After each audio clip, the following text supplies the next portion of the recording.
नमस्ते। आज के इस नए एक्सप्लेनर में आप सभी का बहुत बहुत स्वागत है। देखिए, जैसे ही सर्दियां खत्म होती हैं और गर्मियां दस्तक देती है ना, तो सिर्फ हमारे आसपास का मौसम ही नहीं बदलता, हमारे शरीर के अंदर की पूरी बायोलॉजी एक बहुत बड़े बदलाव से गुजरती है। गर्मी के ये महीने ह्यूमन बायोलॉजी को बिल्कुल मौलिक रूप से बदल देते हैं। तो आज हम विज्ञान और कुछ बेहद असरदार बायो हैक्स की मदद से ये समझने वाले हैं कि इन गर्मियों के दिनों को पूरी तरह से ऑप्टिमाइज आखिर कैसे किया जाए। जरा इस सवाल पर गौर कीजिए। क्या कभी ऐसा महसूस नहीं होता कि गर्मी आते ही एनर्जी का लेवल अचानक से बिल्कुल अलग हो गया है? वो दोपहर वाली भयंकर सुस्ती, रात में बार बार नींद टूटना या सुबह उठने के बाद भी थकान लगना, ये एक ऐसी आम समस्या है जिससे लगभग हर कोई परेशान रहता है। लेकिन ये सिर्फ गर्मी लगना नहीं है, इसके पीछे एक बहुत बड़ा बायोलॉजिकल रहस्य छिपा है और अपने शरीर के इस प्राकृतिक बदलाव को समझना सच में बहुत जरूरी है। तो ठीक है, चलिए सीधे इसमें डाइव इन करते हैं। आज हम इस पूरे दिनचर्या को 4 मुख्य हिस्सों में समझेंगे। पहला, द समर बायोलॉजी शिफ्ट। दूसरा, मॉर्निंग मोमेंटम यानी सुबह की शुरुआत। तीसरा, समर फ्यूल और स्किन। और चौथा, शाम का आराम या इवनिंग वाइंड डाउन। तो शुरुआत करते हैं अपने पहले सेक्शन से, द समर बायोलॉजी शिफ्ट। आइए समझते हैं कि हमारी ये इंटरनल क्लॉक्स आखिर काम कैसे करती हैं। विज्ञान के बिल्कुल बेसिक नियमों से शुरू करते हैं। हमारे दिमाग में ना एक बायोलॉजिकल क्लॉक होती है जिसे सर्केडियन रिदम कहते हैं। अब इस ड्यूअल सर्केडियन ऑसिलेटर मॉडल के मुताबिक हमारे ब्रेन में 2 अलग अलग ऑसिलेटर्स होते हैं। एक है एम ऑसिलेटर यानी मॉर्निंग और दूसरा है ई ऑसिलेटर यानी इवनिंग। एम ऑसिलेटर बिल्कुल एक एक्सेलरेटर की तरह है। ये सुबह की रोशनी के साथ तेज होता है और शरीर को जगाकर दिन के लिए तैयार करने का काम करता है। वहीं ई ऑसिलेटर शाम की ढलती रोशनी के साथ एक्टिव होता है, जो शरीर की गतिविधियों को धीमा करके हमें सोने के लिए तैयार करता है। अब गर्मियों में जब दिन लंबे होते हैं तो ये दोनों ऑसिलेटर्स एक नए तरीके से तालमेल बिठाने की कोशिश करते हैं। लेकिन सवाल ये है कि वैज्ञानिक इस बदलाव को आखिर मापते कैसे हैं? इसका जवाब है एक काफी लंबा सा नाम, 6-सल्फेटॉक्सी मेलाटोनिन। देखिए, जब हमारा शरीर स्लीप हार्मोन मेलाटोनिन को इस्तेमाल कर लेता है तो उसका बचा हुआ हिस्सा इस केमिकल के रूप में यूरिन के जरिए बाहर निकलता है। वैज्ञानिक इसी 6-सल्फेटॉक्सी मेलाटोनिन के लेवल को ट्रैक करके सटीक पता लगाते हैं कि हमारी बायोलॉजिकल क्लॉक में क्या बदलाव आ रहे हैं या नींद से जुड़ी क्या दिक्कतें हो सकती हैं। और अब जो डेटा आप देख रहे हैं वो बिल्कुल हैरान करने वाला है। 1.5 घंटा। रिसर्च बताती है कि सर्दियों के मुकाबले गर्मियों में इस केमिकल का स्राव पूरे 1.5 घंटे पहले ही अपने पीक पर पहुंच जाता है। इसका सीधा सा मतलब यह है कि गर्मियों में हमारा शरीर प्राकृतिक रूप से जल्दी उठने और दिन की शुरुआत जल्दी करने के लिए खुद ब खुद प्रोग्राम हो जाता है। चलिए, अब हम आते हैं सेक्शन नंबर 2 पर, मास्टरिंग मॉर्निंग मोमेंटम। देखते हैं कि इस एम ऑसिलेटर के साथ खुद को सिंक कैसे किया जाए। विज्ञान को समझने के बाद अब आते हैं एक्शन पर। गर्मियों की सुबह के लिए ये 5 स्टेप्स सच में कमाल का रूटीन बनाते हैं। सबसे पहले, सूरज के साथ उठना। ये सीधे तौर पर एम ऑसिलेटर को सिग्नल देता है कि दिन शुरू हो गया है।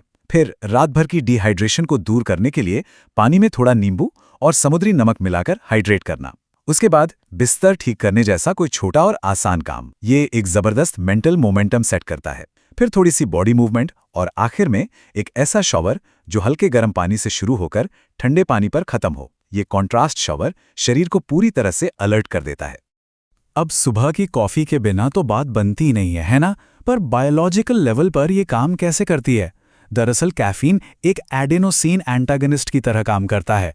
एडेनोसिन वो केमिकल है जो दिमाग में जमा होकर हमें सुस्ती और नींद का एहसास कराता है। तो सुबह की वो 1 कप कॉफी सीधे दिमाग में उन स्लीप रिसेप्टर्स को ब्लॉक कर देती है, जिससे सुस्ती तुरंत गायब होती है और कंसंट्रेशन बढ़ जाता है। पर हाँ, सुबह के इस मोमेंटम को अधिकतम प्रोडक्टिविटी में बदलने के लिए वर्क एनवायरनमेंट सेट करना बहुत ज़रूरी है।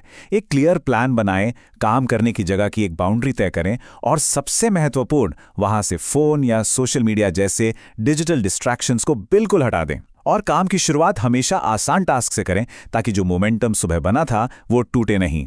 आगे बढ़ते हैं अपने तीसरे हिस्से की तरफ, समर फ्यूल और स्किन। दोपहर की गर्मी को कैसे मातती जाए। दिन के बीच का समय, जब सूरज अपने पीक पर होता है, तब शरीर को सही फ्यूल देना सबसे जरूरी हो जाता है। अगर गर्मियों में भारी और ऑयली खाना खाया जाएगा तो शरीर उसे पचाने में ही अपनी सारी एनर्जी लगा देगा। नतीजा, भयंकर सुस्ती। इसके बजाय ये रिफ्रेशिंग और हल्के ऑप्शंस ट्राई कीजिए जिन्हें आसानी से पचाया जा सके। चिया सीड्स और फलों के साथ दही, ढेर सारी सब्जियों वाला पोहा, ठंडी स्मूदी बाउल्स, नारियल पानी के साथ एक हल्का सैंडविच या फिर छाछ के साथ ओट्स।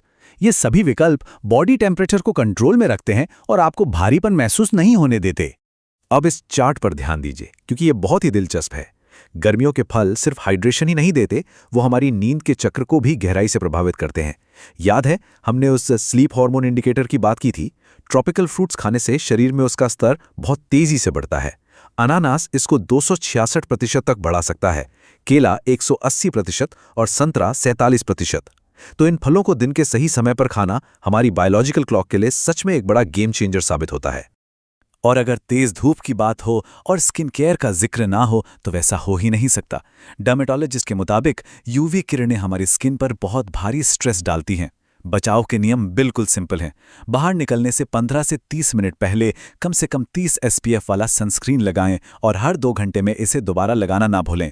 इसके अलावा विटामिन C और E वाले एंटीऑक्सीडेंट्स का इस्तेमाल फ्री रेडिकल्स के डैमेज से बचाता है और स्किन को शांत रखने के लिए ठंडे पानी के शावर्स हमेशा बेहतरीन होते हैं।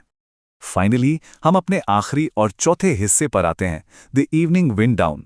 यहां हम समझेंगे कि शाम के उस ई ऑसिलेटर को ट्रिगर कैसे करें। दिन भर की भागदौड़ के बाद जब शाम ढलती है तो ई ऑसिलेटर हमारी बॉडी को आराम देने के लिए एक्टिव हो जाता है, लेकिन स्क्रीन्स की तेज रोशनी इसको पूरी तरह कंफ्यूज कर सकती है। इसलिए विंड डाउन के लिए बहुत जरूरी है शाम के लाइट एक्सपोजर को कम करें। सोने से कम 1 घंटा पहले फोन, लैपटॉप सब दूर कर दें। बाहर के शोरगुल को कम करने के लिए कमरे में हल्की वाइट नॉइज मशीन या पंखे की आवाज का इस्तेमाल करें। और आखिर में कोई ऐसा काम करें जिससे शांति मिलती हो, जैसे कोई अच्छी किताब पढ़ना। यहाँ एक बहुत बड़ी गलती जो लोग करते हैं वो है रात को भारी कसरत करना। अच्छी नींद के लिए शरीर के तापमान का गिरना बहुत जरूरी है, लेकिन शाम का हैवी वर्कआउट शरीर का अंदरूनी तापमान बढ़ा देता है, जिससे बॉडी को ठंडा होने का समय ही नहीं मिल पाता और नींद में खलल पड़ता है। इसलिए अपनी कसरत को हमेशा लेट आफ्टरनून यानी दोपहर ढलने के वक्त ही शेड्यूल करना चाहिए। तो सोते वक्त बेडरूम का तापमान आखिर होना कितना चाहिए? विज्ञान के पास इसका बिल्कुल स्पष्ट जवाब है, 60 से 70 डिग्री फ़ारेनहाइट के बीच। ये वो स्वीट स्पॉट है जहां ह्यूमन बॉडी प्राकृतिक रूप से अपने रात के आराम के चरण में पूरी तरह से प्रवेश करती है। अगर एसी है तो उसे इसी तापमान पर सेट करने से रात भर बिना रुके गहरी नींद लेने में मदद मिलती है। तो इन सभी बातों को समझने के बाद आखिरी सवाल ये रह जाता है, रोशनी, तापमान और हमारा भोजन, ये सब हमारी बायोलॉजिकल क्लॉक को गहराई से प्रभावित करते हैं। तो क्या अपनी आदतों और शरीर के इस प्राकृतिक विज्ञान के बीच ऐसे ही संघर्ष चलते रहने देना है, या फिर इन पावरफुल साइंटिफिक सिद्धांतों का इस्तेमाल करके इस गर्मी में अपने रूटीन को अपनी बॉडी के साथ सिंक करना है? फैसला आपके हाथ में है। इन जानकारियों को जीवन में लागू कीजिए और इस गर्मी को सबसे प्रोडक्टिव और एनर्जेटिक सीजन बनाइए। इस एक्सप्लेनर में हमारे साथ जुड़ने के लिए आपका बहुत बहुत शुक्रिया।